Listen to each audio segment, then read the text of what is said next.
Welcome back. రాష్ట్రాన్ని షేక్ చేస్తున్న సస్రా హత్య కేసులో నెటిజన్లు ఫైర్ అవుతున్నారు. నిందితుడు మైనర్, ఏం న్యాయం చేస్తారంటూ మండిపడుతున్నారు. తల్లిదండ్రుల భయం లేకే మైనర్ హత్య చేశాడని ఆగ్రహం వ్యక్తం చేస్తున్నారు.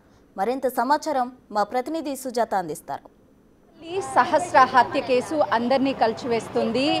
మహిళలంతా కూడా ఆగ్రహం వ్యక్తం చేస్తున్నారు. ఒక తల్లికి కడుపు కోత మిగిల్చారు అని చెప్పేసి, ఒక కూతుర్ని దూరం చేశారు అని చెప్పేసి, నిజంగా అమ్మా మీ బాధని ఎవ్వరూ తీర్చలేరు. ఒక మహిళగా నువ్వు పిల్లల్ని పెంచావు, ఈరోజు ఒక తల్లి కడుపు కోతను చూసి నువ్వు తల్లడిల్లిపోతున్నావు, ఏడుస్తున్నావు. నీ ఏడుపును కూడా కంట్రోల్ చేసుకోలేకపోతున్నావు. నీ కళ్ళల్లో ఆ ఆవేదన, ఆ బాధ మొత్తం కూడా కనిపిస్తుంది.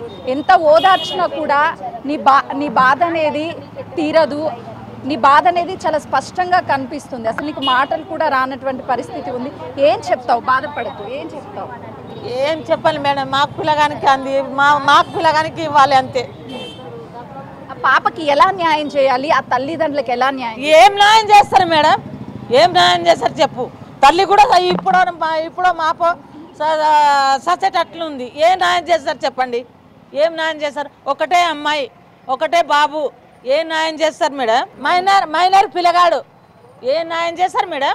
అంటే ఇప్పుడు మీరు ఒక తల్లిగా ఎంత ఆవేదన చెందుతున్నారో, రెండు కుటుంబాల పరిస్థితి కూడా అంతే. ఒకవైపు కొడుకు జైలుకి వెళ్ళిపోతాడు, మరోవైపు సహస్రాన్ని తల్లిదండ్రులు కోల్పోయారు. మొత్తమే లేదు కదా మేడం, తెలుసా? ఆ బాబా అంటే ఉన్నాడు, ఆయనకంటే అక్క చెల్లెళ్ళు ఉన్నారు మేడం. ఈమెకైతే ఎవరు లేరు కదా, దానికి ఎవరు చూస్తారు చెప్పండి? తండ్రి మీద అభయం పెట్టుడు ఎంతవరకు సాధ్యతం? ఎందుకు అబ్బాయి మెంటాలిటీ అంత క్రూరత్వంగా అమ్మాయిని చంపాలి? తెలియదు మేడం, మాకు తెలియదు. ఎలా ఉంటారు సహస్ర కుటుంబ సభ్యులు? మాకు ఆ కుటుంబం బతకనికి వచ్చారు మేడం వాళ్ళది. మేమే ఆ బిల్డింగ్ లో మేము వాడు ఉన్నాడు, వాడు చదువుతుండని మేమెందుకు ఇంటికి తిరుగుతాం మేడం? మేము సహస్ర వాళ్ళ కుటుంబం తెలుసా? వాళ్ళ అమ్మా నాన్న ఏం చేస్తారు? మాకు తెలియదు. అంటే మీకు ఎవ్వరు పరిచయం లేకపోయినా సరే ఒక తల్లిగా మీరు బాధపడుతున్నారు అంతే. నాకు కూడా 2 బిడ్డలు ఉన్నారు మేడం,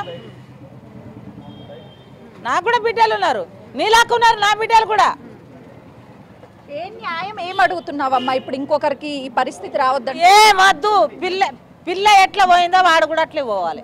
అమ్మ చెప్పమ్మా, ప్రాణానికి ప్రాణం తీయడమే కరెక్టా? అవును, పానానికి పానమే, పానానికి పానమే. ప్రశాంతంగా ఉంటుంది కదా, మనిషి అంత ఉంటుంది. వాళ్ళకు కూడా ఏం చేయలేరు అని వాళ్ళు అనుకుంటారు. పోలీసు వాళ్ళు ఇంతమంది ఉన్నారు కానీ ఏం చేయలేరు, వీడియోలు వచ్చిర్రు, అందరు వచ్చిర్రు, ఏం చేయలేరు అని అనుకుంటారు. అంటే ఇప్పుడు ఇంట్లో రెంట్కి ఇవ్వాలి అన్న తెలియని వాళ్ళకి అంత ఒక టెన్షనే కదా? టెన్షనే మరి. మా ఇళ్ళలా రెంట్కి ఎవరు రారు మేడం, చూసారా? రెంట్కి ఎవరికి? వాడు ఉంటే మాత్రం రెంట్కు రారు, వాడు ఉంటే రెంట్కు రారు మా ఇళ్ళలా. అబ్బాయి చేసినటువంటి తప్పుకి తల్లిదండ్రులను శిక్షించడం కరెక్టేనా? కరెక్టే మరి. వాళ్ళ భయం ఉంటే వీడు ఎందుకు చేస్తాడు? మీకు కూడా అన్నదమ్ములు ఉన్నారు కదా, హద్దులో పెట్టుకోవాలి కదా. హద్దులో పెట్టకనే తయారయ్యిండాడు. చెప్పమ్మా, ఒకవైపు ఇప్పటికే ఆ అబ్బాయిని తీసుకెళ్ళిపోయారు, అమ్మాయిని కోల్పోయి కుటుంబం కోలుకోలేనటువంటి పరిస్థితిలో ఉంది. ఆ కుటుంబానికి భరోసా కానీ లేకపోతే వాళ్ళకు ఒక నమ్మకం ఉండాలి అంటే అబ్బాయిని శిక్షించాలా లేకపోతే ఏంటి?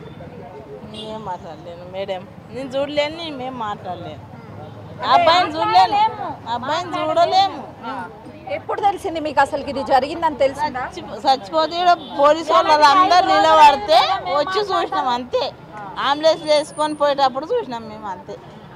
ఆ పాపను ఎప్పుడన్నా చూసారా? మేము ఎప్పుడు చూడలేము పాపను. ఎందుకు చూస్తాము? స్కూల్కి పోతారు, వస్తారు, ఇంట్లో ఉంటారు.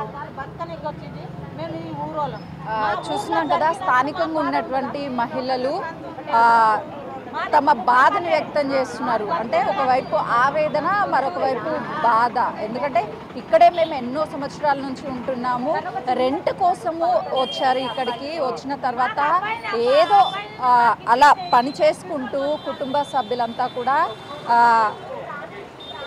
బతుకుతూ ఉన్నారు. కానీ ఆ పాపని హత్య చేశారు. అది చాలా దారుణము. ఆ అబ్బాయిని కఠినంగా శిక్షించాలి. ఆ అబ్బాయిని శిక్షించడం చేత కాకపోతే మాకు అప్పచెప్పండి, మేమే శిక్షిస్తాము అని చెప్పేసి ఆ మహిళలు తమ ఆవేదనని బాధని వ్యక్తం చేస్తున్నటువంటి పరిస్థితి నెలకొంది. కెమెరామెన్ పవన్తో సుజాత, కూకట్పల్లి.